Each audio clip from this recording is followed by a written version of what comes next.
So today we're going to go over the Toolman argumentation notes that we should have done last time.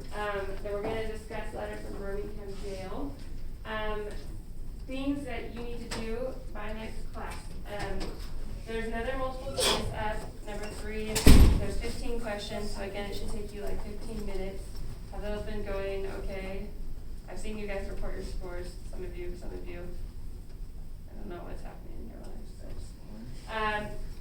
You're going to read part of an essay called Self-Reliance. So Self-Reliance is like 21 pages, so we have kind of made it more concise. We've taken out and excerpted it to about a page. So you guys should be able to do this a page. You guys send text longer than that, okay?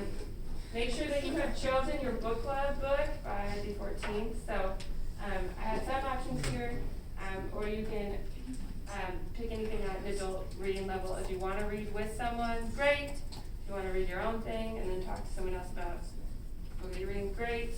And then after the notes today, you'll know more about this, but you're going to take a quiz on basically the argumentation notes where you need to know the definitions, but also how to apply them when looking at an argument, okay?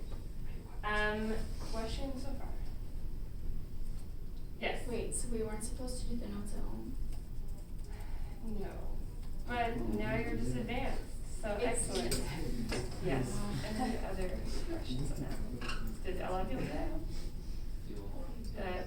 The Toolman notes? Oh, okay, well, yay, we're gonna do it today. Sorry about that. Okay, so on Canvas, if you can either look under the module or under the overview. It doesn't matter to me. So on the Wednesday stuff,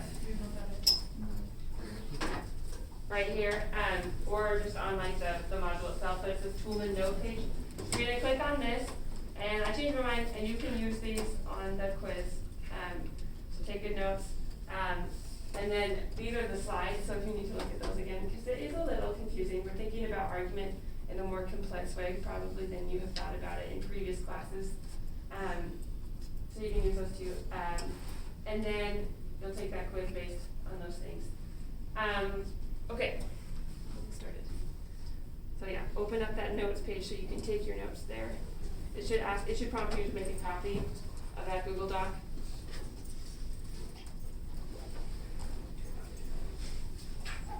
Okay, so Toolman was a British philosopher, and just, by breed, philosophers overthink things, right? And philosophers for a long time have thought about lots of different things, but many of them have done studies of logic, and they've tried to be like, okay, what are the most logical things? And since ancient Greece, people have done that.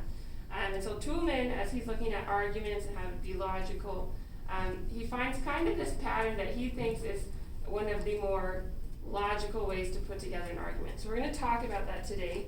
The thing that's powerful about his method of argumentation is that it allows for complexity, and that kind of complexity comes from real-world problems, right? Real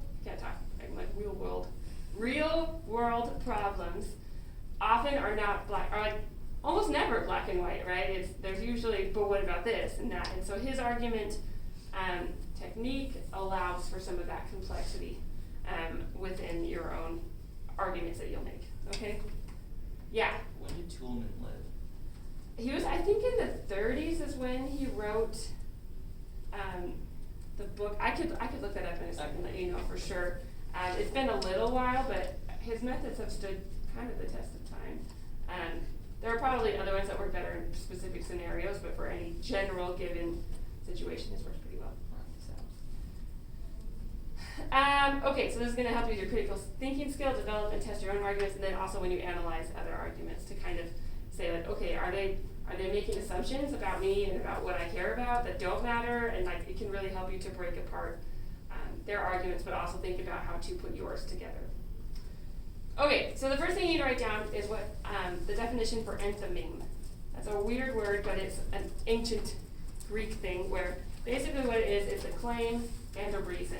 Okay, so it's a very simple sentence that contains a claim and a reason. And like ancient Greeks were like obsessed with these enthymeme. They like talk about them all day. So here are 3 different enthymemes. Okay, we should buy this Geo Metro because it is extremely economical. So the claim there is what? In this first one. Yeah, you should buy that car, right? And then what is the reason they give for buying that car? Because it's economical. Because it's economical, okay? So yeah, pretty simple, right? Sometimes I feel like these concepts are so simple that when you're trying to break them apart, it's like, wait, what, right? Because you're like, I already get it, right? But, so this is their claim, and this is the reason they're giving for buying the Geo Metro. Okay, number two is we should buy this Volvo because it's very safe. So again, slightly different. Their claim is that they should buy a Volvo, and the reason is it's so safe. So safe. Okay. And then the third one, we should buy this Ford Falcon because it's red. So their claim, Ford Falcon, buy it because It's red. okay, yeah. So these are our enthymemes. They all three of them contain a claim and a reason for that claim. Okay. So the warrant. This is something that Toulmin adds that really hadn't been talked about before. So basically, and you can write down, I think a simpler definition of warrant is basically the logical connection between your claim and your reason, or the assumptions that you make or underlying rules. Okay. So basically, he's like, in order for your enthymeme to make sense, your claim and the reason, there needs to be this underlying assumption that your reader buys into, okay, that supports it. And this is called the warrant. And we'll look at some examples. So again, it's the logical connection between claim and reason, and it's an underlying assumption. Or even a rule. Like these rules that people are like, oh yeah, I believe that. Yeah. And the more like socially acceptable your warrant, the more logical that assumption is that you're making, the better that enthymeme or that claim and reason connection is going to be.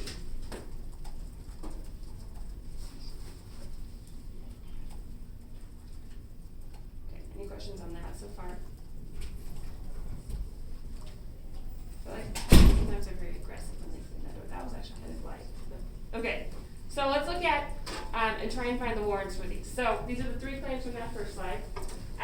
We should buy this Geo Metro because it's extremely economical. So again, the claim was to buy the Geo Metro. The reason is because it's economical. What assumptions are you making to make this true or to make this convincing? What's their warrant here? Yeah. The warrant is that like things should be economical and that that's good and beneficial. Yeah, that we care about car economy, that's a benefit that we should care about, right? The other kind of assumption that you have to make, and this one is kind of obvious, is that the Geo Metro is actually economical, right? Because you could put anything in there, you could be like, this truck is extremely, and that's just like probably not true, right? Trucks get terrible gas mileage, in case you didn't know, okay? But yeah, so their warrants there would be that we care about car economy, that's an important thing in a car. And also that a Geo Metro will do that it's economic. Okay, good. So number two says we should buy this used Volvo because it's very safe. Okay, their claim, buy the Volvo, their reason, it's safe. What's the warrant there? Safety is important when thinking about cars. And that the Volvo is in fact safe. Okay. Now the third one is a little problematic, right? So it says we should buy the Ford Falcon because it's red. What is the warrant here?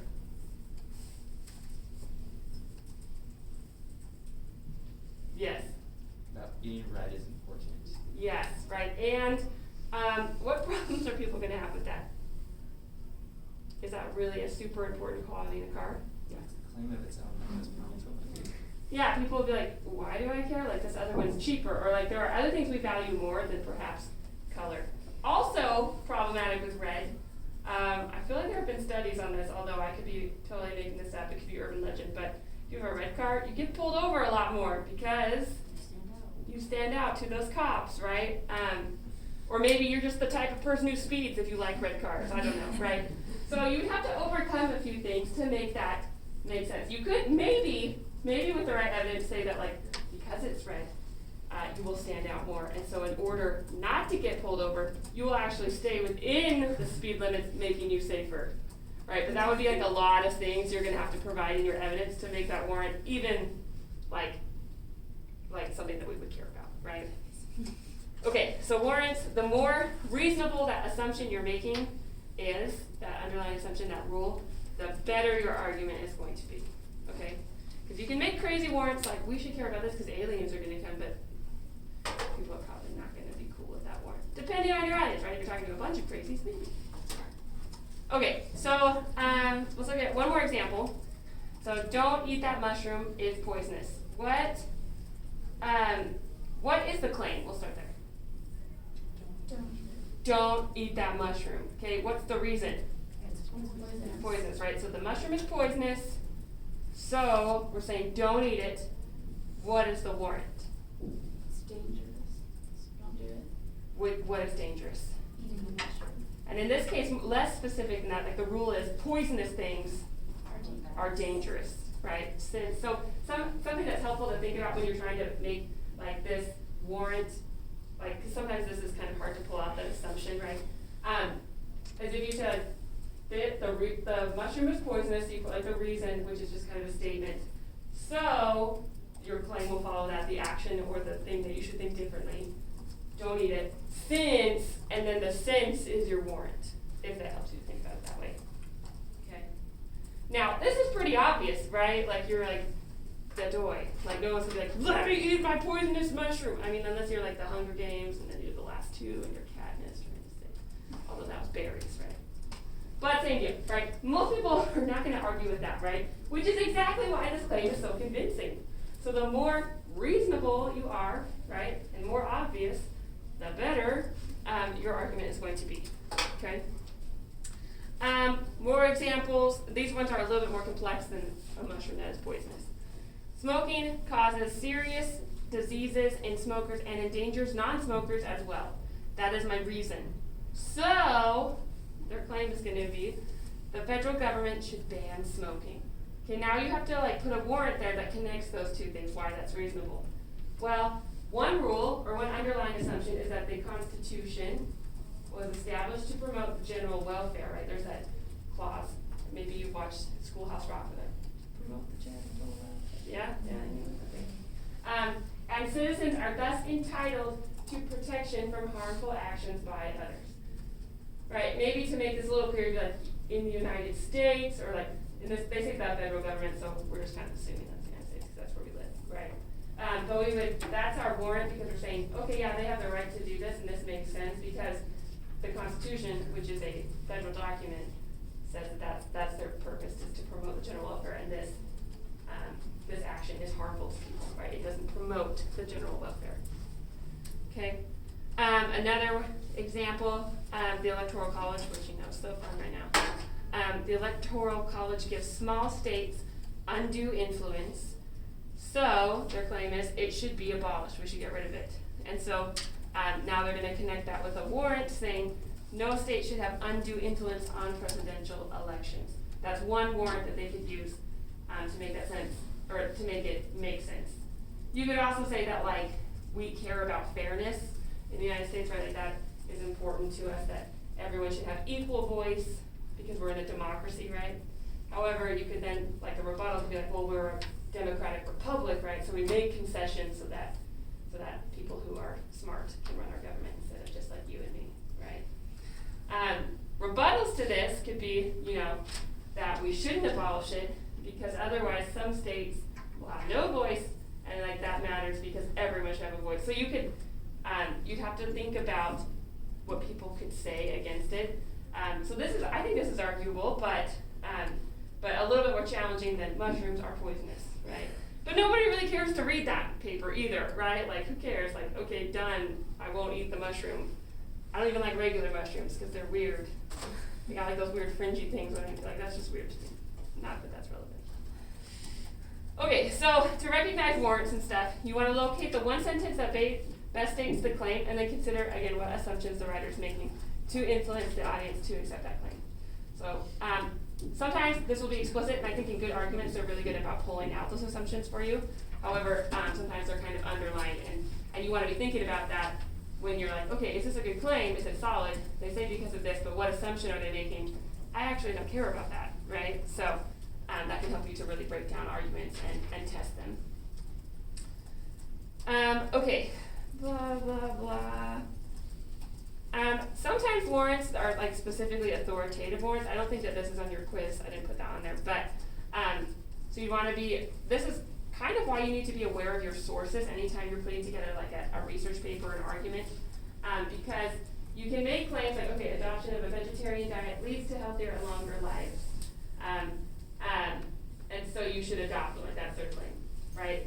And then they would say, okay, because the authors becoming a vegetarian family say so, that's their reason. So then the warrant is that those people are credible, right?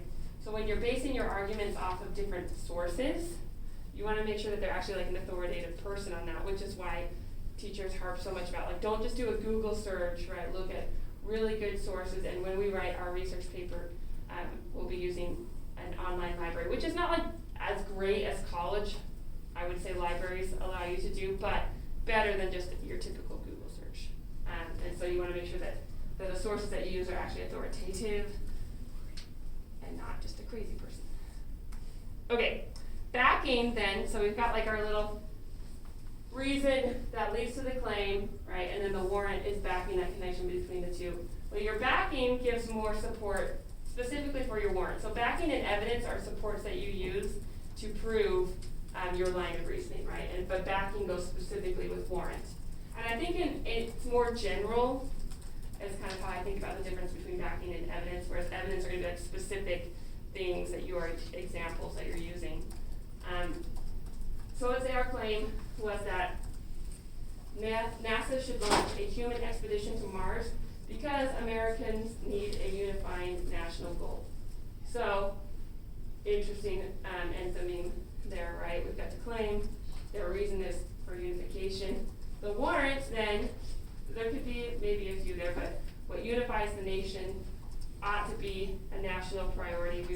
We'd have to think that A, unity is important, B, that going to Mars is gonna get us there, right? And so that's why they need backing in this case, because if they're gonna go with this warrant, then they probably will need some examples of why that would be true. So in the past, enterprises such as westward expansion, World War II, and the Apollo Moon program enabled many, though not all, Americans to work towards common goals. So these are some of the backing for like, okay, yeah, unifying helps that. And then you would also need within like your argument, so this is kind of probably more in the intro, this stuff, as you're setting the stage for your argument. And then when you delve into like examples, you'd have to A, show that the American people are divided along some line, and B, that this space goal is going to unify them. Which, you know, I don't know that I don't necessarily agree with this one, but this is their line of reasoning, right? Qualifiers are very important, okay, on the AP exam. So as freshmen, I was just like, make a stance and make it bold, right? Now, what AP cares about is nuance, right? And they don't want you speaking in absolutes, like it is always, like school is always important, right? As soon as I say that, what do you start doing? Being like, actually, I can think of several examples where school is not important, right? Or like this day wasn't important, right?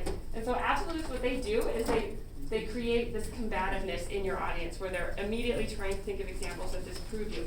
However, if you qualify it, you're placing limits on it, right? So you say, most of the time school is helpful. People are gonna agree with that more than like all of the time school is helpful, right? If you say all of the time, they're gonna try and think of all the examples of where that's not true. Whereas if you're like most of the time, you're like, okay, I can maybe go along with that, right? And so it takes away that combativeness, and it's more of like a, let's have a discussion so I can show you what I'm thinking, right? And so your AP arguments, they will want you to put qualifiers on it, right? Like smoking should be banned completely. Okay, no, maybe smoking should be banned in public places because blah, blah, blah, blah, blah, okay? And so Tulin really encourages people to limit their responses or their like arguments in a way that is effective and is responsible, I guess, in some ways.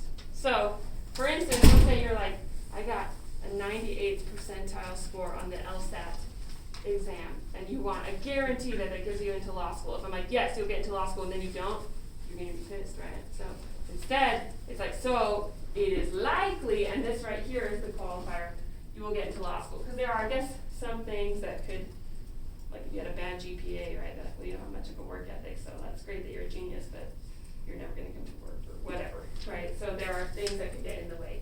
So it's important to qualify it.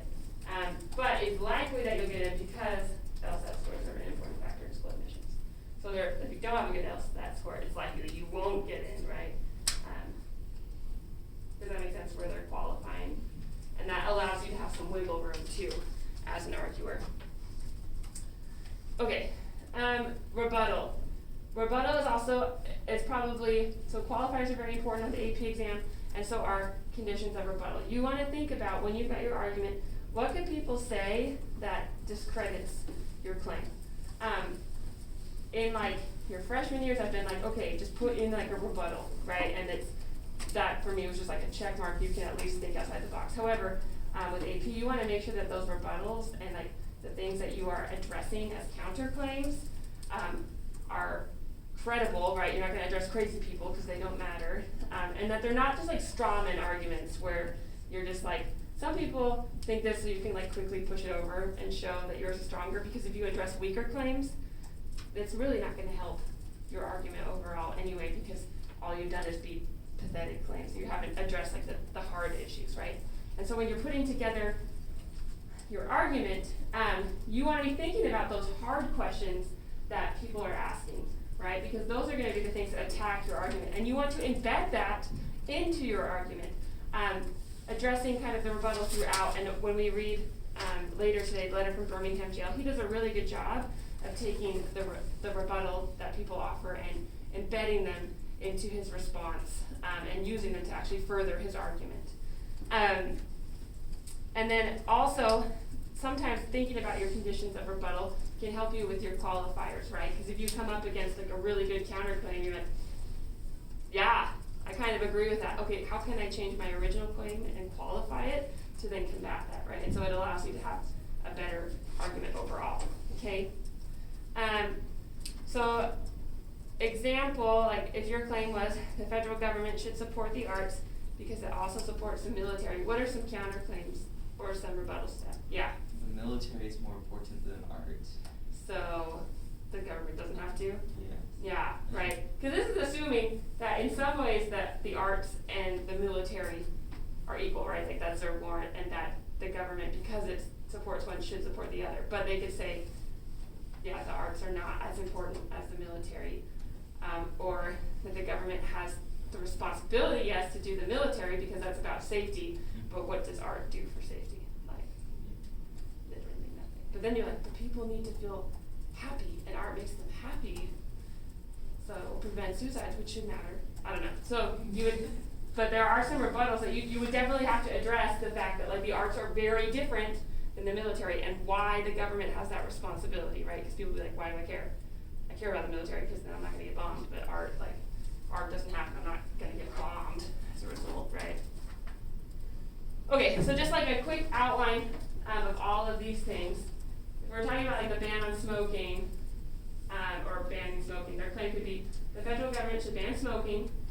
Qualifier, so like if you just say that, people's initial response is going to be like, well, why? They have rights too, right? We have rights to our bodies, and they'll say, but it would be limited to public spaces. And then their reason, right, is that smoking causes serious diseases in smokers, and non-smokers are endangered by a secondhand smoke, right? And then their warrant for that is that the Constitution promises to promote general welfare, so that's why the government has the right to do this. Backing for that, so kind of explaining your warrant a little bit more. The United States is based on a political system that is supposed to serve the basic needs of its people, including their health. And that it should protect, I think, like the health of people and can take away certain rights to do that, right? And then the evidence, like this would be later on in your argument, so some of the examples you're going to use more in your body paragraphs. But there was a big lawsuit against large tobacco companies. That was one, and so clearly there's precedent, right, for this, that it has already happened in smaller circles. And then also you could just state the numbers of death, of secondhand smoke, like people who have died from not smoking themselves, but having someone else around them do it, and say like, this is unacceptable, right? So the rebuttal, of course, is smokers have rights too, and that's why you can respond to that saying, it only applies to public spaces, and smokers can smoke by their Wednesday savvies, so they're not bugging anyone else, right? Okay, questions at all about this? It is more complex than your basic argument, like claim, evidence, explanation, right? So you're thinking more complexly, and you're not thinking in absolute terms, but thinking with qualifiers, okay? Yeah, and just to sum up, claims should be stated clearly and qualified carefully, right? Because those are going to be the most convincing. They should be based on assumptions readers will likely accept. So and that would depend on your audience too. That's why you want to take your audience into consideration.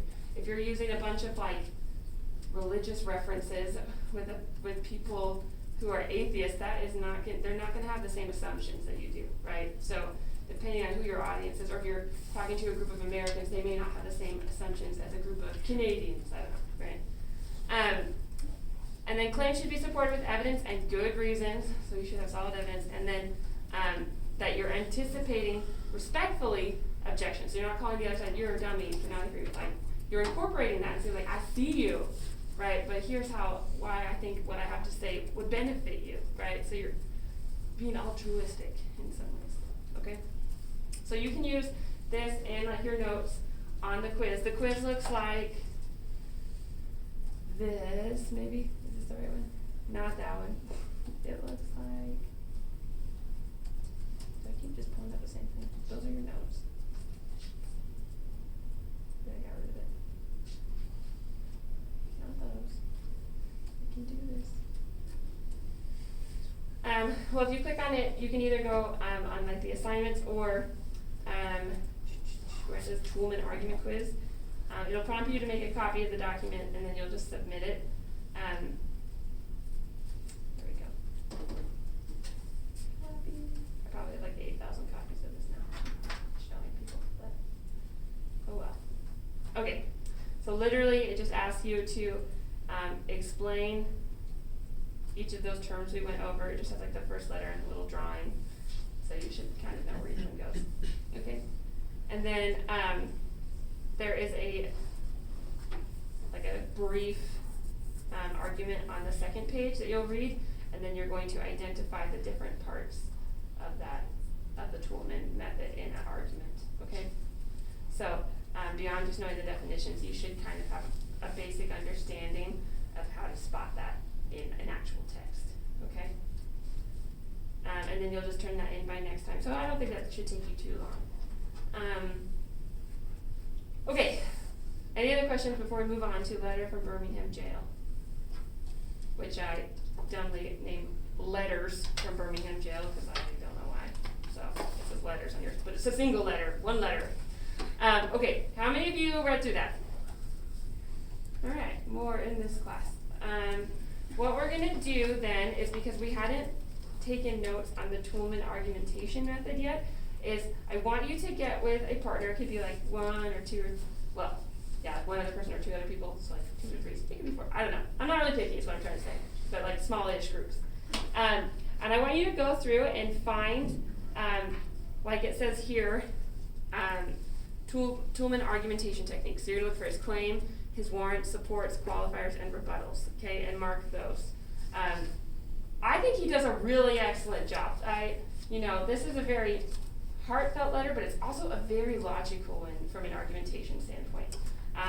And maybe you disagree, but I think it's a powerful argument. So get with someone next to you, and I'll give you 15-ish, 20-ish minutes, whatever, to go through that. And then if you finish kind of going through for those, you can start looking at some of those questions on the back together, okay? You guys are much more prepared than my first grade class, so this is, way to go. Clearly you're the best. And I don't even care if they hear that on this recording, you know. Okay. Cool, find a group.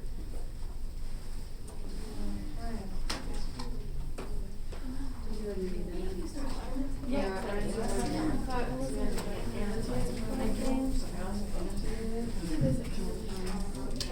it. Hear me out.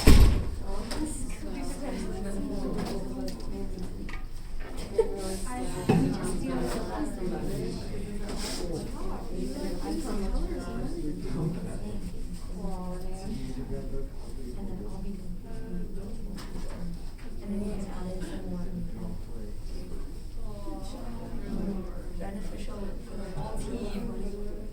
Yeah, like, honeymoon. It's actually 6. There's 2 questions. 3 days ago. It's gonna be going.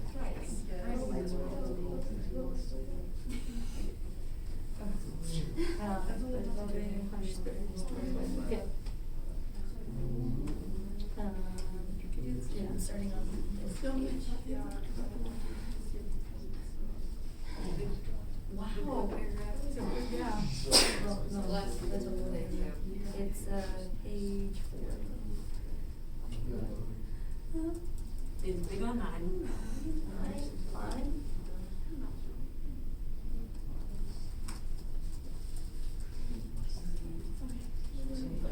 Several claims. But I think the most important, was that direct action is necessary for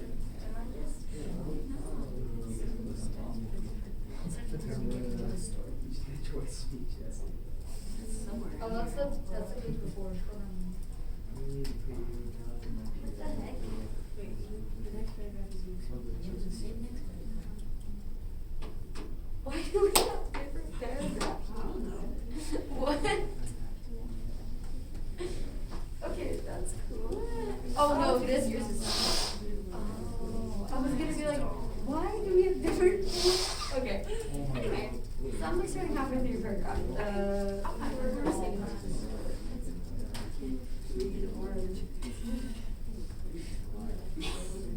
Yeah, I can just finish this paragraph. Yes. By developing an unconscious master. Cool. Claims that, what's the one thing called? Where like the new off like the assumptions that you make. The what? The warrant, yeah.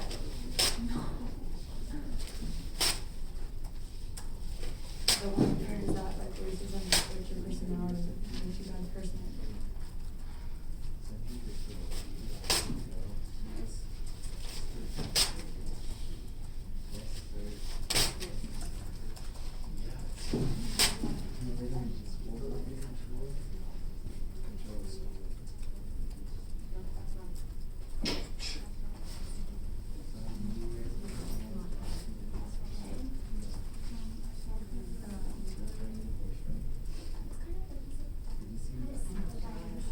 Okay, just, Joseph Toolman was born in 1922, so I guess he was probably right here.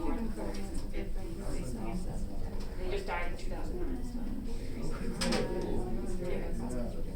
I was wondering if Toolman was ancient in the 1800s. No, like he's, I mean, he's not necessary, he's almost contemporary, right? Right, yeah.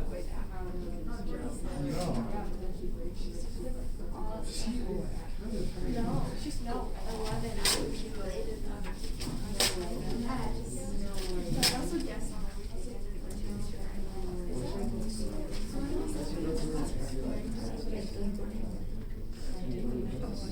So, basically there's the weekly overview. Well, that's fine, yeah, you can go there and it should show us some modules, and then, so that'll be the things back to you. it's difficult to read Yes, we've done that, and then scroll down to where it says what we're doing today. And then, those are the Google slides right here. And you list a whole bunch of reasons before that.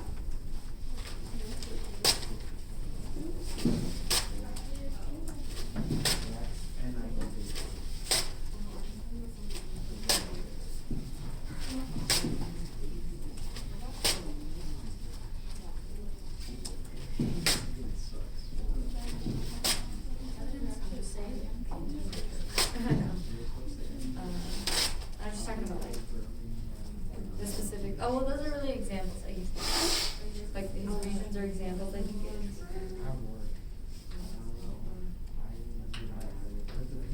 Because these are examples, like, you're not allowed to be in the okay, pause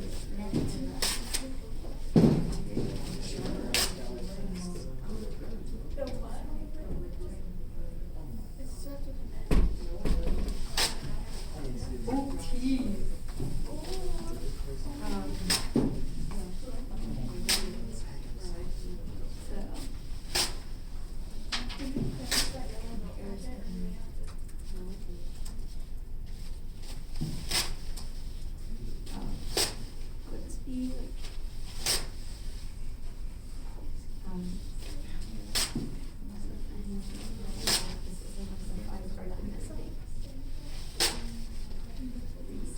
like, like, ooh, don't say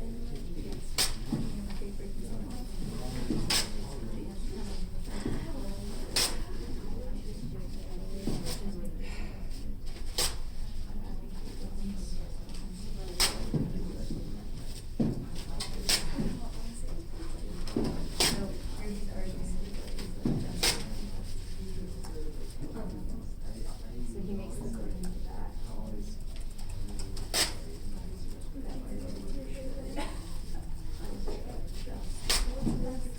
And also agrees with the claims that was responsible.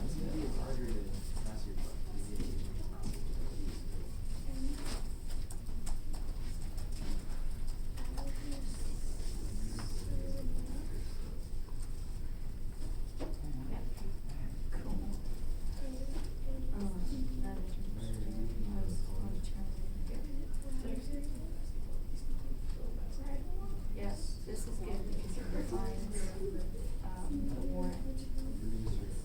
I think that's right. I guess the warrant is supposed to be settled, and you have to find it just in case you missed the point. He's really drunk, he's like. Yeah. And I just love any law that, whoa, that's a pretty bold claim. He's 8. Like any law that, any law that uplifts human personality is just, any law that degrades human personality is not just. That's my job. Big boy claim. I like just commenting because they're really stupid. Like, still not. I know, yeah. Segregation statutes are just so damages. Oh my gosh, the reason. The reason. I'd love to see her Miss Reason. Get into it. Yes, sir. False sense of superiority. Example right there. Wow, look at the whole argument, just the whole thing.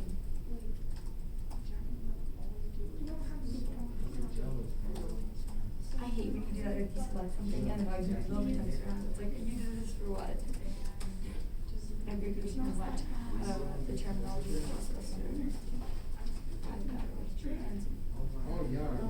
And segregation. He still talks to you. Why am I awful? Another client.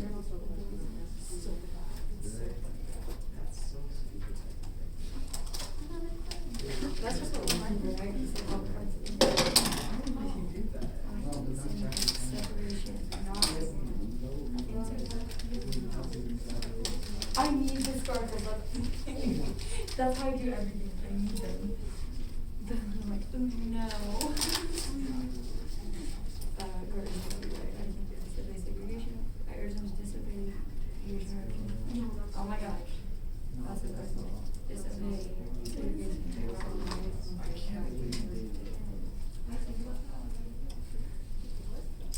And you could like, boy, I saw the jokes you made about it. Don't come for me. Endless. It's at the very end. Oh, I forget all our. You were where I am. Let us consider a more concrete example of domestic and unjust law. let's dissect this even further, that's great. Financial laws and code, that numerical, oh my gosh, these are like examples, definitions, counts, examples, right? And already. Being smart on December sixth. December sixth, yeah, you finished this so fast. I was before noon. What is wrong with me? I'm so proud of you, you're like on the school grind these days. What? My concussion police told me about mine. Girl, how did I make you? And I have been, I remember. I just skipped that one. But we get another solution in Los Angeles. Although Alabama, all sorts of these things. Oh, yeah. What? Example will make you bias. For sure. That actually sucks. I know, that was actually, I did not. Structured. Boom. I don't care. I just suck. And I was here. For reading the document, I there's nothing wrong with it. Ordinance is an adjustment to use. Okay, well, that's it. That's kind of like explaining things.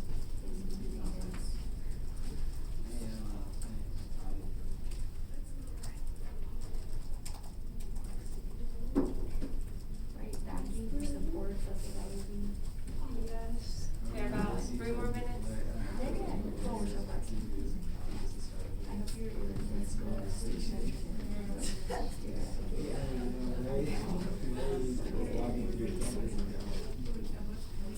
One who breaks underself is so level. Because our neighborhood style is like way less aggressive than the last guy. I like the last guy. He's like, and he's like, The last guy was like, no, you're all dumb and wrong. Until you're wrong. That guy's like, I'm right, and I think I have to want it, but I mean, I'm right. And no, and I'm gonna continue to do what I want. That's exactly what that is. I know, wish I was him. Probably confused. He references a lot of religious stuff. So that's fair enough. And the Boston Tobacco. But he does, he's so good, great, because he compares like everything with like, I mean, the same country. She let me. just for one thing, not all. Okay. That's it. Okay, so we're gonna tell the off. Yeah, it's sort of concert. Oh. No, it's Just to put it, just to put it. I don't like it when you Today.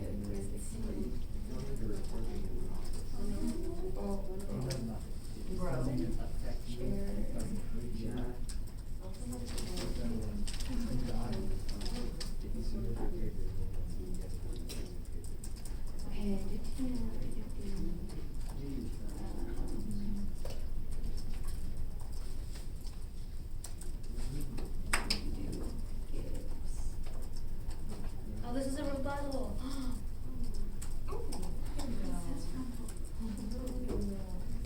This is almost like a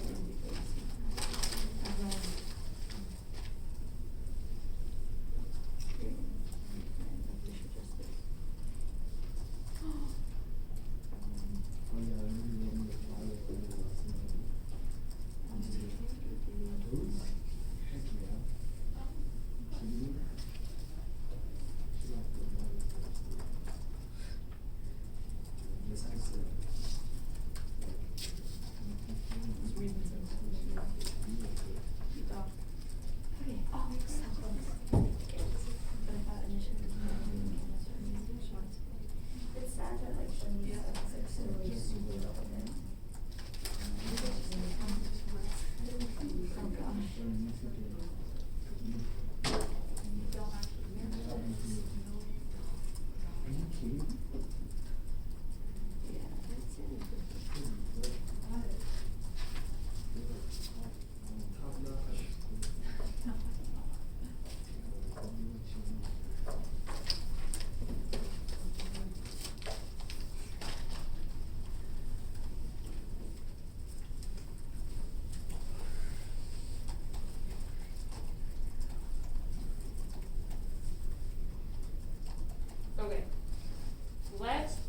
go over the argumentation he uses, or techniques that he uses from tools that we just talked about, and then we'll talk about some of those questions, okay?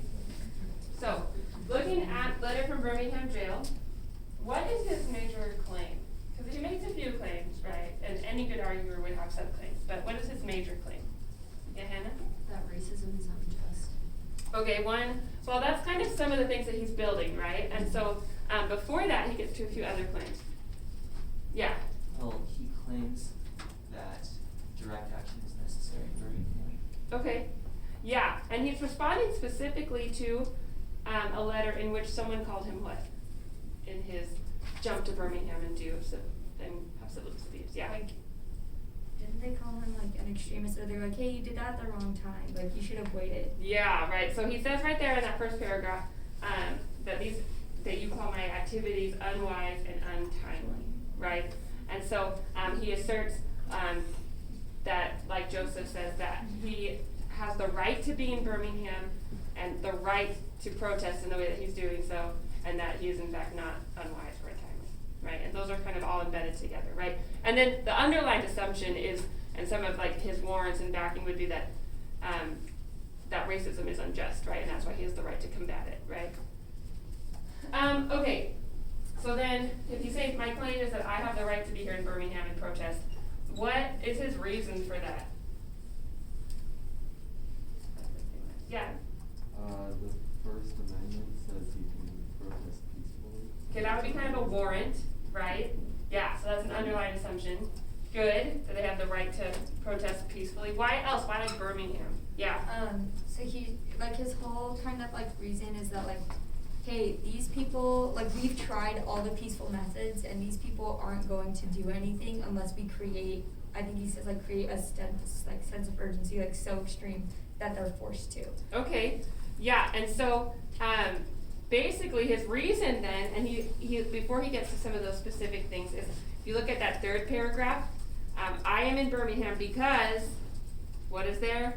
Oh my God. Justice, right? So his reason, he says, I have the right to be here and protesting because there is injustice here. And then some of the warrants, one like Nathan said, would be that, you know, we have a First Right Amendment, that's a warrant that we can protest things that we find unjust. And also that injustice then, what would be another warrant about injustice?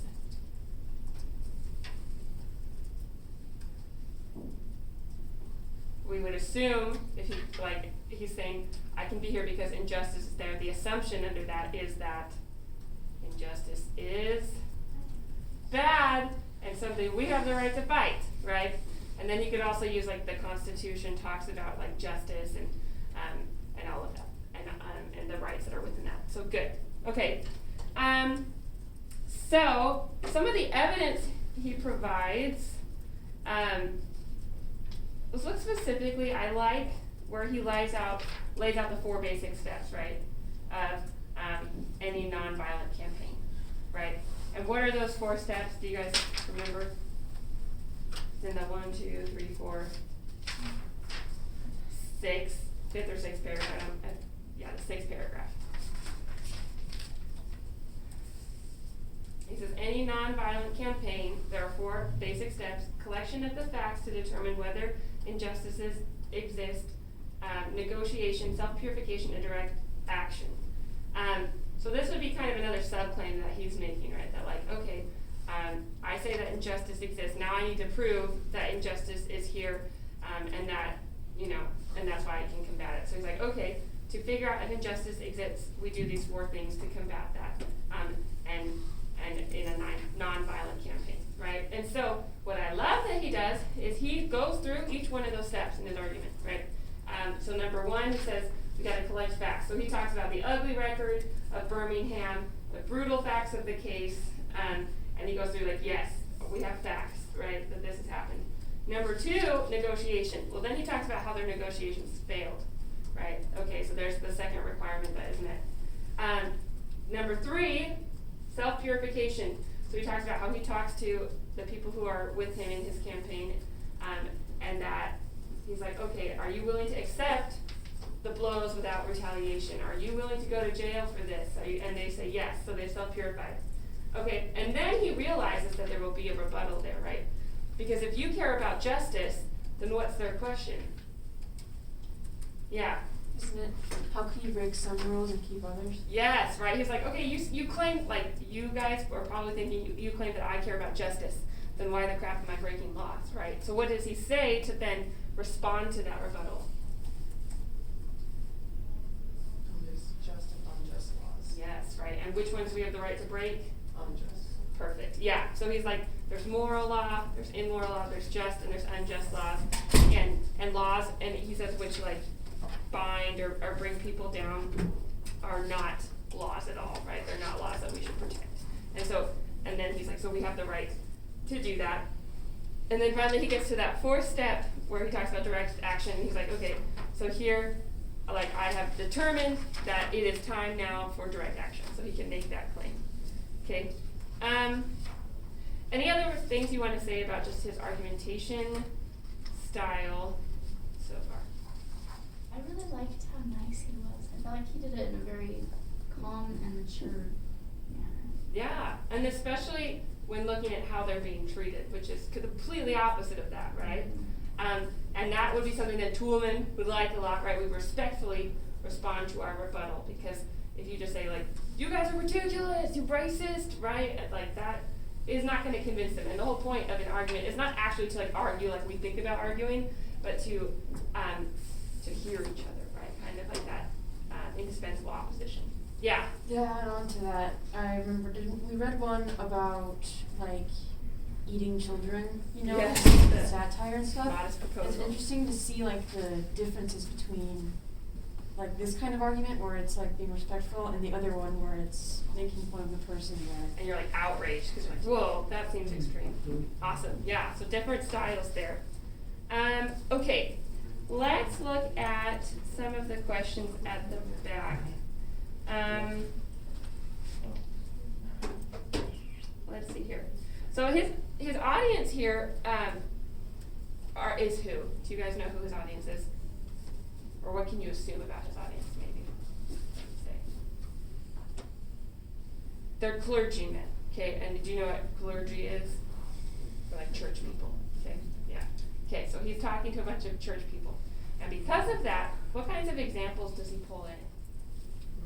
Yeah. Lots of religious Lots of religious examples. And that is because with his warrant, right, he can assume that they care about these religious things as well, right? And so that, whereas if he was talking to people who weren't religious, right, he would possibly pull in different examples.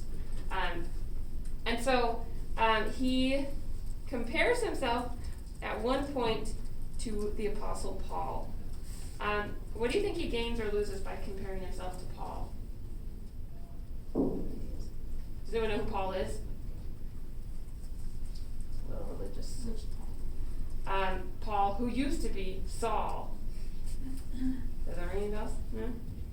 Yeah, like a rhyming name. He's like, I'll just change the first letter. Yeah. Is it like possible that he gains some credibility by doing this, by saying, like, showing that, like, he understands these religious concepts, and then he says, like, hey, look, like, you guys totally agree with this religious thing, and, like, this is a parallel, so you should also agree with this thing. Yeah, so he gains some credibility because he knows his audience, right? Paul specifically he used to be Saul, and when he was Saul, he actually, like, would okay it so that people could kill Christians, right? Like, however, he literally sees the light that makes him go blind for a few days, realizes that he's wrong, and then he becomes a Christian missionary, right? So he becomes one of the apostles and goes out to many different people, and a lot of the letters that we have in the New Testament are written, like, from Paul to different groups of people. So by thinking about Paul and the fact that he went out when he believed in something to preach and to, like, spread the word, how does that give Martin Luther King credibility? If Paul writes letters and then Martin Luther King references him in his letter, do you see any parallels there? No, it's like, just like, this person wrote letters and did what they believed, I do the same thing. So, okay. In the 5th paragraph, it says that King, finally challenges the clergyman. So the first part, he's just kind of setting up his argument. And then finally, in that 5th paragraph, 1, 2, 3, 4, 5, he says, you deplore the demonstrations taking place in Birmingham, but your statement, I am sorry to say, fails, I guess it should be 2 there, sorry, to express a similar concern for the conditions that brought about the demonstrations. I am sure that none of you would want to rest content with a superficial kind of social analysis that deals merely with effects and does not grapple with underlying causes. It is unfortunate that demonstrations are taking place in Birmingham, but it is even more unfortunate that the city's white power structure left the Negro community with no alternative. Okay, what do you notice about the way that he challenges them?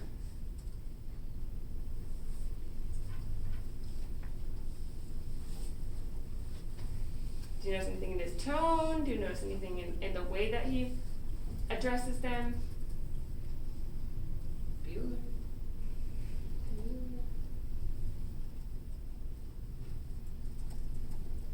I mean, I know the answer, so let's see what you guys have to say.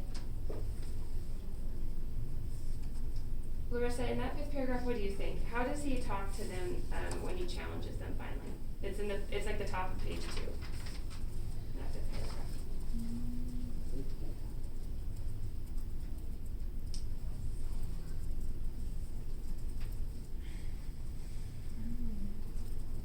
Is he like kind to them? Is he, I almost get this kind of like sarcastic undertone there, especially when he says, I am sure that none of you would want to rest content with the superficial kind of social analysis that deals merely with effects and does not grapple with underlying cases. Okay, like I am sure that you wouldn't want to be superficial and just saying that like we care about the protests but not why they're occurring, right? So he assumes in there that they are caring people and makes it sound like if they don't choose to agree with him, they're actually like, they're idiots, right? And that they're superficial in ways. But they can't really get mad at him because he's saying it in a way that is respectful, but then the underlying tone there makes me think that he's like, if you don't, you're gonna look like an idiot, right? And I think that when he challenges them, he doesn't like shy away from his beliefs, but he also kind of presents it in a way that you almost have to agree with him, which is interesting. Fortunately, that's all we have time for today, so make sure that you finish this and then you turn it in. Make sure that you read Self-Reliance for next time. It's literally a page instead of 21, okay? You can do this. And then you're going to choose your book club book. More information to come on that. Multiple choice practice 3, and then the tool quiz, okay? So those are the things you're doing over the week. Any questions? Please? All right. So we'll get you some paper towels.